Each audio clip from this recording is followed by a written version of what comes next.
Today we're having a chat with one of our senior players, Gale. Thanks for joining us, Luke. Just thought we'd have a chat about your long career.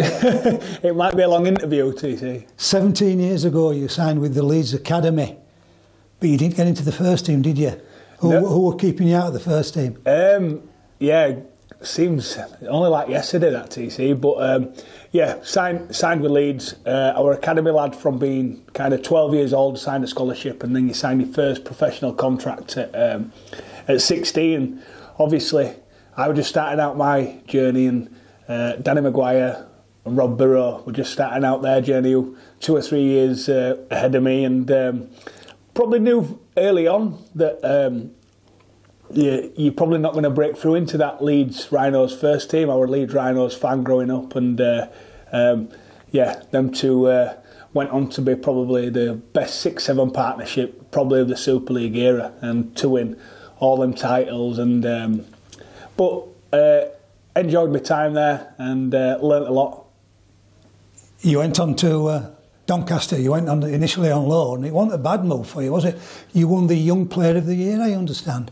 Yeah, it was one of them where, look, Leeds Rhinos had always had a good academy, and we'd won the championship in the under-18s, and we'd won it in the under-21s, and you were always kind of in a good team. And I can remember probably the back end of a season, I don't even like to guess what year it was, but me and Luke Burgess went on loan to Doncaster, and my rugby agent of all them years actually bought the club, Craig Harrison. So he'd bought the club and kind of got a couple of loan players in, and I saw it as kind of to go play against men. I was 18, I think I was 18 at the time, maybe 19, but I saw it as an opportunity to go and test myself against men, and kind of didn't see it as a drop down as such, and did a few weeks, and then did the next year, and the next year was very good. Ellery Hanley was the coach of Doncaster then, and we signed a good squad, and we won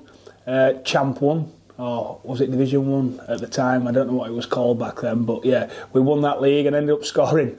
Back when I used to score a few tries back then, I ended up scoring 44 in the season, which is a great return. I don't think I've scored 44 since.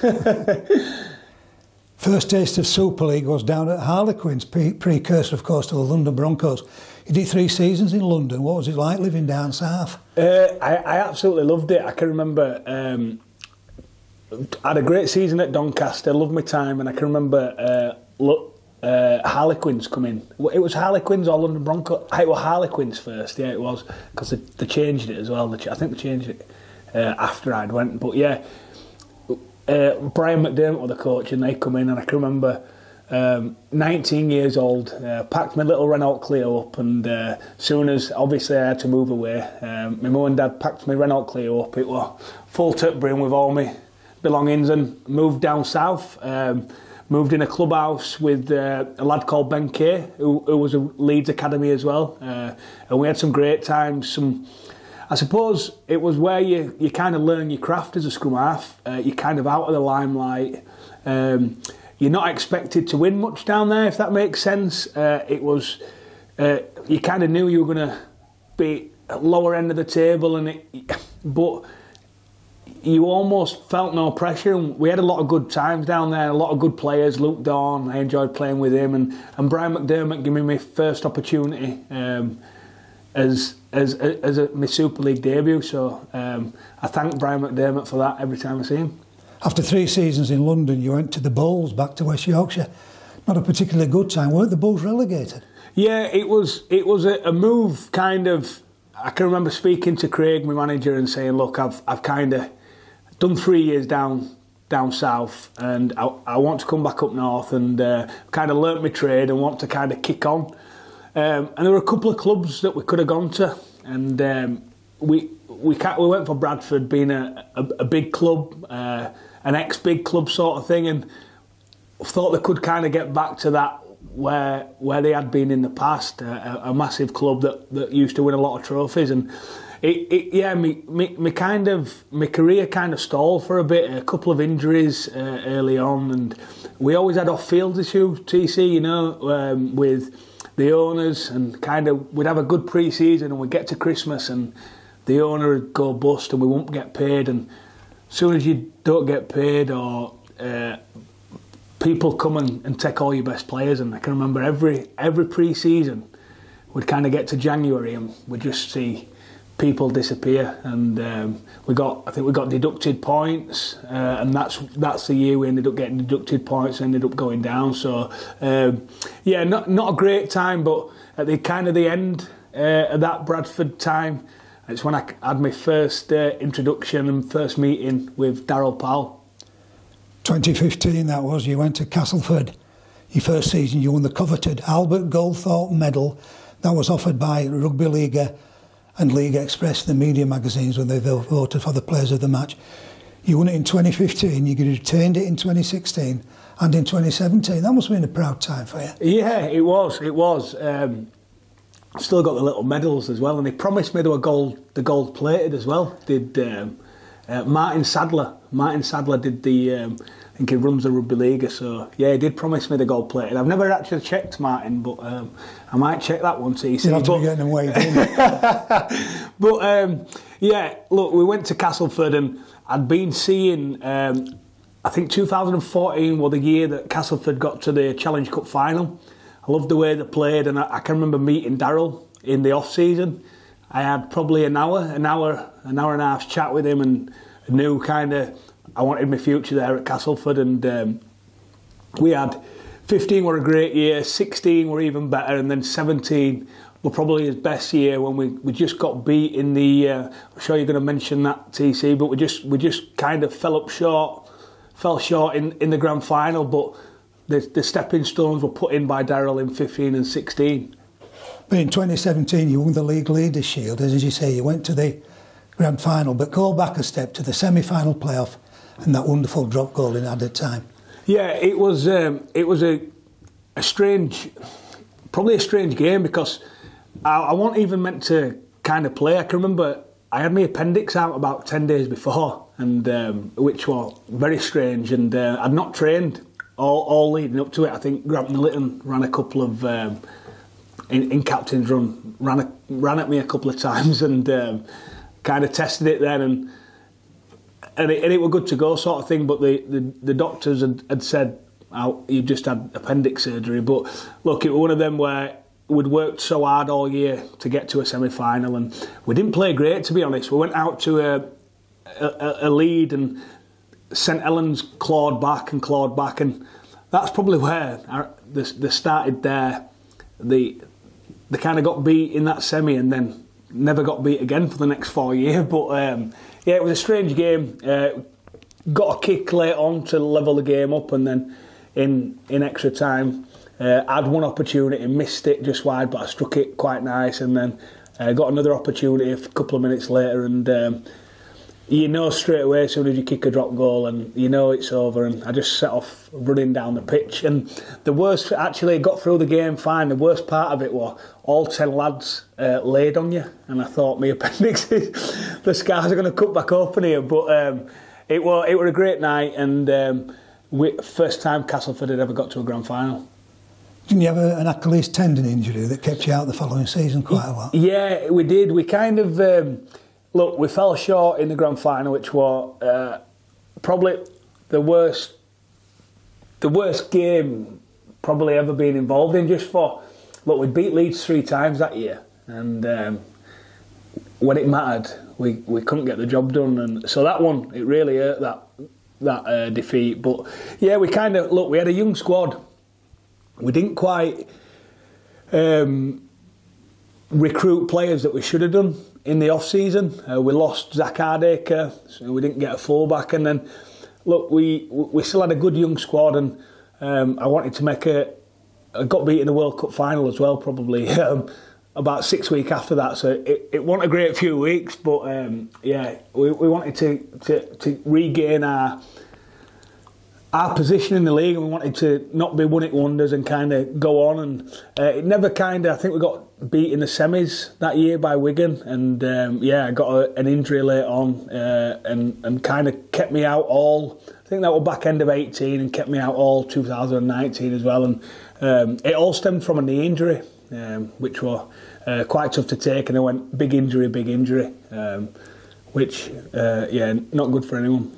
But then you went full circle back at Headingley with Leeds, and didn't you captain them to the Challenge Cup final at Wembley? Yeah, the win, should I say? Yeah, it was. That was a strange one, TC, because as a kid, all I'd ever wanted to do is we'd go down to Wembley every year as a family. No matter who were there, we're just massive rugby league family.